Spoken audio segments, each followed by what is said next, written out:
बालेश्वर जिला स्तरीय 78तम स्वाधीनता दिवस स्थानीय रिजर्व पुलिस पड़िया अनुष्ठित हो जाइछि।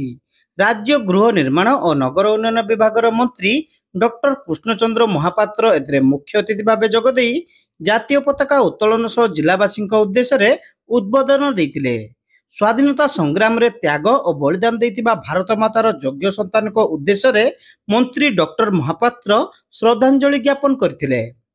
तेबे देशर सार्वभौमत्व तथा अखंडता को सर्वदा अक्षुण्ण रखा से समस्त को आह्वान देते। अन्य पक्षरे राज्य रे गठित नूतन सरकार स्वच्छ शासन रे ओडिशा रे आरंभ होइतिबा जनाभिमुखी कार्यक्रम संपर्क रे से सूचना देते। देखंतु ये 77तम पूर्ण और 78तम स्वाधीनता दिवस ये उपलक्षे देशर प्रधानमंत्री यशस्वी प्रधानमंत्री मध्य आज उद्बोधन देइछंती देशवासी को। ये आम स्मरणीय दिन।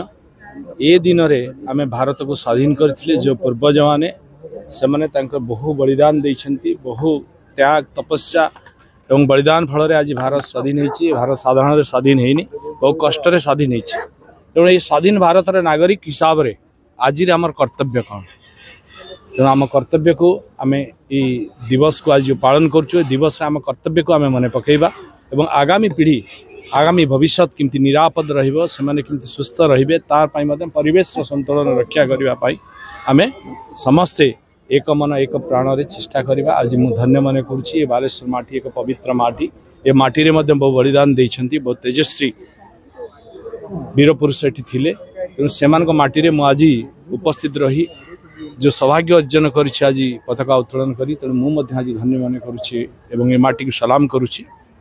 तो निश्चित भाव में मु बालेश्वर वासी पाखे आशा आकांक्षा रखी ये बालेश्वर माटी आगामी दिन रे जो विकसित भारत संकल्प नहीं भारत यशस्वी प्रधानमंत्री नरेंद्र मोदी से विकसित भारत रे ये बालेश्वर मध्य एक निपुण बिंधाणी बनिबो एवं ये जनसाधारण मध्य संपूर्ण भाव में सहयोग करेंगे एवं ये बालेश्वर मध्य विकास हो। जिला स्तरीय स्वाधीनता दिवस समारोह रे सदर विधायक मानस कुमार दत्त, जिलापाल सूर्यवंशी मयूर विकास, आरक्षी अधीक्षक सागरिका नाथ, उपजिलापाल अरविंद राशिर के प्रमुख मंचासीन थिले। चलित वर्ष स्वाधीनता दिवस रे सामूहिक परेड रे 3टी पुलिस ट्रुप समेत पुलिस बैंड सहित विद्यालय एवं महाविद्यालय NCC scout guide red cross तथा साधारण छात्र छात्री माने जोग देइतिले। पेरेड रे मोट 47टी ट्रुप अंशग्रहण सहित मंच सम्मुख रे मुख्य अतिथि को अभिवादन जणाइतिले। पेरेड कमांडर सबाइट कुमार टुडू राष्ट्रीय सैल्यूट नेतृत्व नेबा सहित मुख्य अतिथि को सम्मान प्रदर्शन करथिले। एही अवसर रे सुरक्षा स्वच्छासेवी संगठन समाजसेवी अवनी कुमार जेना, समाजसेवी आश्रिता तरेई, आंतर्जातिक बाइक राइडर कृष्णचंद्र शतपथी, सफल एनसीसी कैडेट अभिलाष सिंह, लिपुन माझी, श्रीकांत मंडल प्रमुख को एही अवसर रे संबर्धित करा जायतिला।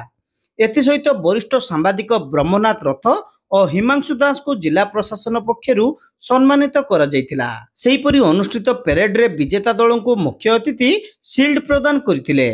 परे मंत्री डॉक्टर महापात्र पुलिस लाइन परिसर रे वृक्षारोपण करथिले।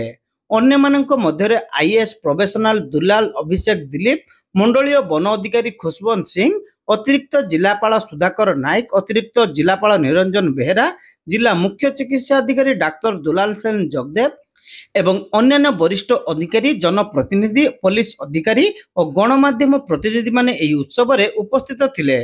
सूचना और लोकसंपर्क अधिकारिणी ऐश्वर्या सामंत कार्यक्रम रे संयोजना करथिले। पुरुषोत्तम सेठी, राहुल सिंह, सत्यसागर मंडल, कार्तिक बेहरा, मालती किस्क्यू, सुचिस्मिता परिड़ा प्रमुख एही कार्यक्रम रे सहयोग करथिले।